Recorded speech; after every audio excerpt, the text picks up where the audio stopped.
Assalamualaikum warahmatullahi wabarakatuh. Perkenalkan, nama saya Ahmad Rifki, NIM 18032110043. Pada kesempatan kali ini saya akan mempresentasikan sebuah program penyuluhan di mana presentasi kali ini ditujukan untuk memenuhi tugas ujian tengah semester mata kuliah penyuluhan pertanian program studi agribisnis Fakultas Pertanian Universitas Trunojoyo Madura yang diampu oleh dosen Ibu Nana.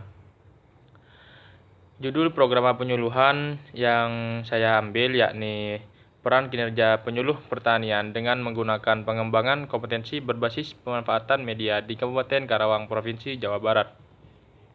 Kegiatan penyuluhan penggunaan media sosial sebagai media penyuluhan ini juga mengikuti perkembangan zaman yang ada.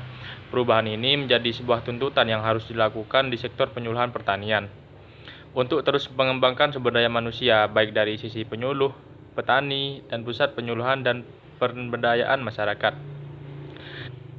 Karakteristik wilayah Karawang di sini yakni Kabupaten Karawang berada di bagian utara Provinsi Jawa Barat yang secara geografis terletak antara 107 sampai 1740 bujur timur dan 562 sampai 634 lintang selatan.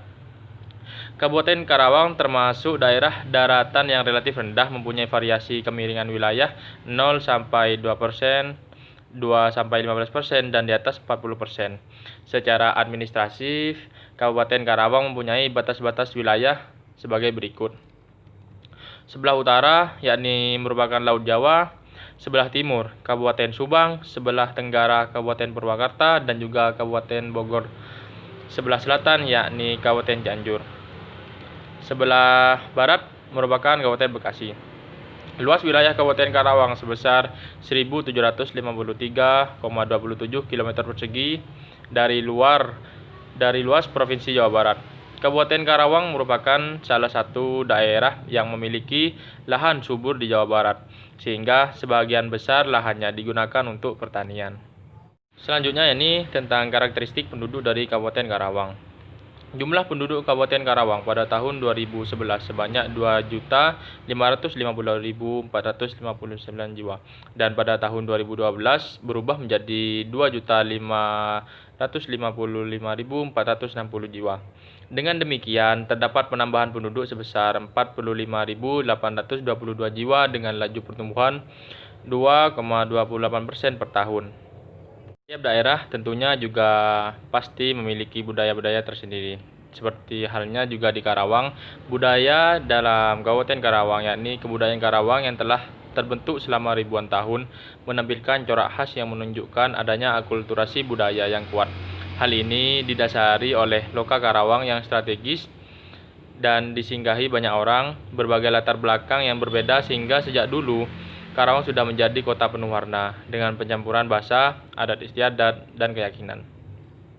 Sedangkan untuk potensi sendiri dari Kabupaten Karawang yakni daerah ini terkenal dengan julukan sebagai daerah lumbung padi. Mengapa demikian? Hal ini dikarenakan daerah ini merupakan salah satu penghasil beras terbesar di Indonesia dengan mempunyai lahan pertanian yang sangat luas dan dapat digunakan sebagai penelitian padi nasional untuk mencari bibit unggul yang dapat tahan terhadap serangan hama dan juga kekeringan. Kabupaten Karawang memiliki 3 sumber air yang cukup potensial dengan kualitas yang cukup baik untuk dikembangkan menjadi air kemasan. Ketiga sumber air tersebut adalah sumber air Ciburial dengan kapasitas 10 liter per detik dan juga kedua sumber air Curug Cigentis dengan kapasitas 300 liter air per detik. Dan yang ketiga, sumber air Cinapel Desa Cigunung Sari kurang lebih 20 liter per detik. Selanjutnya ini tentang isu-isu permasalahan yang terjadi di penyuluhan belakangan antara lain. Yang pertama, adanya kesalahan persepsi bagi para petani terhadap penyelenggaraan penyuluhan daerah. Yang kedua, para petani menganggap citra penyuluh dalam menyampaikan materi masih dianggap kurang baik karena para petani menganggap penyuluhan itu kurang maksimal karena masih belum adanya bukti yang realistis. Yang ketiga ini pemanfaatan media sosial bagi penyuluh dalam menyampaikan materi penyuluhan kurang maksimal. Hal ini sangat disayangkan karena majunya teknologi memberikan dampak yang positif jika dipakai secara maksimal dan terlebih digunakan dalam penyuluhan. Yang keempat, yakni keterbatasan kelembagaan permodalan bagi usaha tani. Yang kelima, kurangnya sarana dan prasarana dari kegiatan penyuluhan. Pada isu permasalahan yang terjadi dalam kegiatan penyuluhan, maka menurut saya isu strategis yang harus diselesaikan adalah penyuluh mampu memanfaatkan media sosial dalam melakukan kegiatan. Karena di era seperti sekarang ini, media sosial memudahkan masyarakat dalam melakukan berbagai keperluan manusia. Namun, penggunaan internet masih belum bisa dinikmati sepenuhnya oleh mereka yang berkecimpung di dunia pertanian. Aktor-aktor seperti petani, nelayan, dan peternak masih sulit untuk mendapatkan informasi karena keterbatasan akses yang mereka miliki. Adapun dari perencanaan rencana kegiatan dari programa di Kabupaten Karawang seperti berikut. Kegiatan yang pertama, penguatan motivasi, yakni berisi tentang forum tentang kemajuan teknologi media sosial. Yang kedua, diskusi mengenai permasalahan yang ada di usaha tani. Pelaksanaan Januari 2021. Yang kedua, pengenalan teknologi. Forum tentang pengenalan teknologi pertanian. Pelaksanaan Februari 2021. Dan yang terakhir kegiatannya ini pelatihan soft skill yang berisi tentang forum turun lapang untuk mengasah skill-skill para petani dan mengembangkannya bersama penyuluh. Dan yang poin yang kedua ini pemberian materi tentang soft skill yang baik.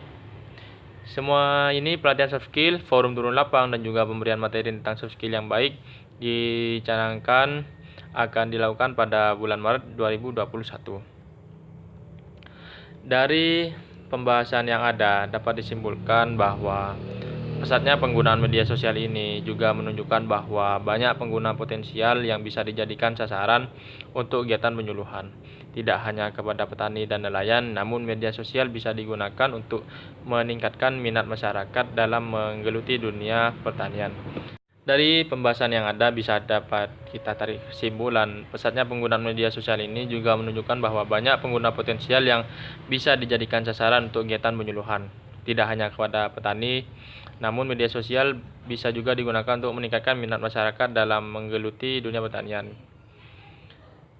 Mungkin hanya itu presentasi tentang program penyuluhan yang dapat saya sampaikan. Kurang lebihnya saya mohon maaf. Wassalamualaikum warahmatullahi wabarakatuh.